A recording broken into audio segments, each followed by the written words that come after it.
प्रिय छात्राओं, पिछले वीडियो में मैंने आपको भाग्य और पुरुषार्थ पाठ पढ़ाया था और समझाया था। आज मैं आपको उसका सारांश बताने जा रहा हूँ।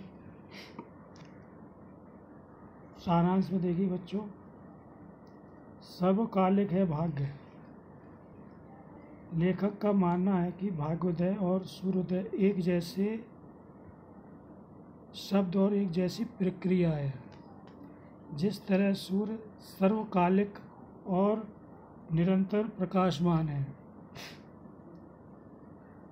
उसके अस्त का कोई प्रावधान ही नहीं है। पृथ्वी के अपनी घुरी पर घूमते हुए जो हिस्सा सूर्य के सामने है वह सूर्योदय और शेष हिस्सा वह सूर्यास्त है। उसके पीछे का हिस्सा जो क्या है, सूर्यास्त है।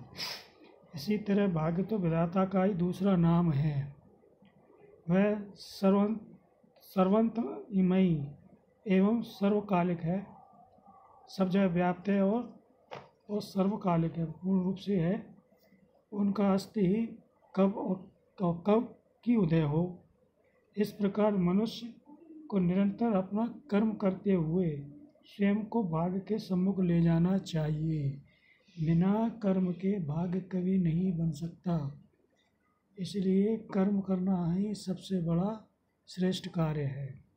जब ही भाग्य का विकास हो सकता है तो जब ही भाग्य आपका बनेगा, क्योंकि भाग्योदय के लिए कर्म करना अति आवश्यक है। लेखक का यहाँ पर मानना है कि मनुष्य का अहंकार किसी अन्य औषधि से गलत नहीं है। ऐसे में ईश्वर प्रदत्त दुख ही भगवान का अमृत है। वह क्षण सचमुच ही भाग्योदय का हो जाता है और वह उसे भगवान की कृपा को पहचान ले। यदि ईश्वर की समय को पहचान लेता है, उसकी कृपा को पहचान लेता है, तो इंसान वो वास्तव में समझदार होता है। ये तो जीवन में सुख दुख तो लगे ही रहेंगे, तो कभी सुख तो कभी दुख। इसी की पहचान ये में ऐसे अवसरों पर मालूम पड़ती है। उल्टा भाग्य नहीं, संबंध है उल्टा। उल्टा भाग्य नहीं, उल्टा है संबंध है उल्टा। लोग हैं कि बहुत हाथ पैर पटक रहे हैं। बहुत से लोग क्या है, हाथ पैर बहुत पटकते हैं, हाथ पैर इधर से उधर मारते हैं, दिन रात जोड़ तोड़ मेहनत में लगे रहते हैं, पर सिद्धि प्राप्त नहीं होती है, उद्देश्य प्राप्त नहीं हो पाता है। तो आखिर ऐसा क्यों? कहीं किस हमारी हो सकता है कि कहीं हमारी कहीं कमी रही है। कोशिश की पुरुषार्थ में सिद्धि माने तो यह दृश्य नहीं देखना चाहिए कि हाथ पैर पटकने वाले लोग व्यर्थ और निष्फल रह जाएं। व्यर्थ के प्रयास के बाद वे कहने लगे कि क्या करें, भाग्य उल्टा है, तो इसमें गलती नहीं मानी जाएगी। सच ही अधिकांश यह होता है कि उनका और भाग्य का संबंध उल्टा होता है। भाग्य के स्वयं उल्टे सीधे होने का तो प्रश्न ही क्या है। कारण उसकी सत्ता सर्वत्र व्याप्त है, विमुख और जैसा वहाँ कोई भी संभव नहीं है। नेक्स्ट देखिए बच्चों, सब प्रयास और सहयुक्त रखें वह है पुरुषार्थ। पुरुषार्थ को अव्यक्त करते हुए यानी व्यक्त करते हुए लेखक का कथन है, यानी लेखक कहता है कि पुरुषार्थ वह होता है जिसमें व्यक्ति सदैव प्रयत्नशील रहे, प्रयास करे, उसमें निस्वार्थ सेवा की भावना भी विद्यमान रहे। उसमें हमेशा निस्वार्थ की सेवा करे, स्वार्थ की सेवा नहीं करे, निस्वार्थ भावना रखनी चाहिए। जहाँ पुरुष है वहाँ कर्म है, जहाँ पुरुष नहीं वहाँ कर्म नहीं है। जहाँ पुरुष होगा वहीं कर्म है, और जहाँ कर्म है वहाँ भाग्य। कर्म करेंगे तो भाग्य अपने आप ही बनेगा। एक बार प्रयास करने पर भाग्य नहीं बनता है, दूसरी बार प्रयास करिए, तीसरी बार करिए, प्रयास करते रहिए, कभी ना कभी भाग्य तो आपका बनना है। बिना कर्म के कभी नहीं बनेगा। इसलिए कहा जाता है कि मनुष्य के भाग्य को देवता भी नहीं समझ सकते, क्योंकि पुरुष का भाग्य तो उसके पुरुषार्थ पर ही निर्भर है।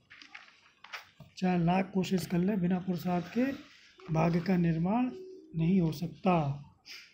पुरुष अपने यानी हमारे अहंकार से युक्त अलग होता है, तभी भाग्य से संयुक्त जुड़ता है, यानी जुड़ता है। अहंकार का त्याग करना पड़ेगा और भाग्य के साथ में जुड़ना पड़ेगा। व्यक्ति जब पुरुषार्थ को भाग्य से अलग और विपरीत कहते हैं तो कहना चाहिए कि पुरुषार्थ को अपने मौलिक अर्थ से ही अलग कर देते हैं।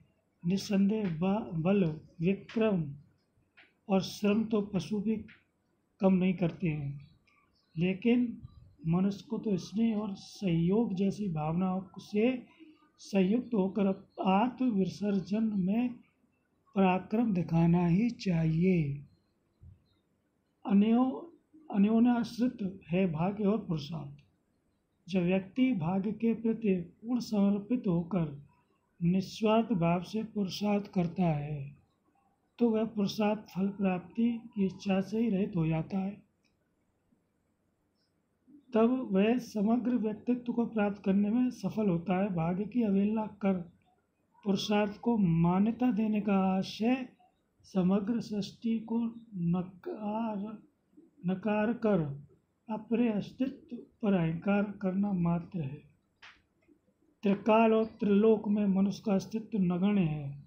लेखक यहाँ यह भी कहना चाहता है कि पूर्णतः भाग्य भरोसे से बैठना भी बुद्धिमत्ता नहीं है कि कहते भाग्य अपने आप बन जाएगा।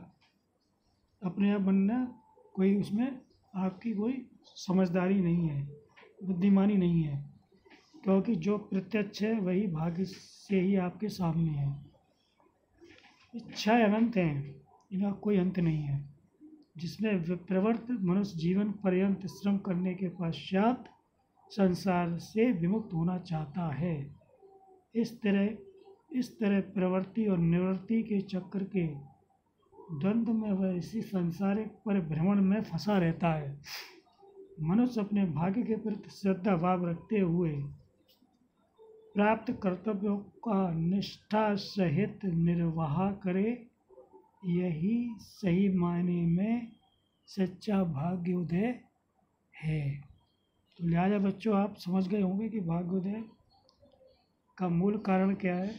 भाग्य और पुरुषार्थ का ये कि इसमें जो बात निकल के आई है वो कर्म है।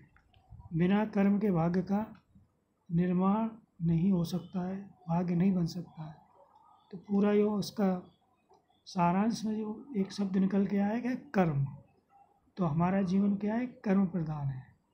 कर्म के आधार पर हमारे भाग्य का निर्माण होगा।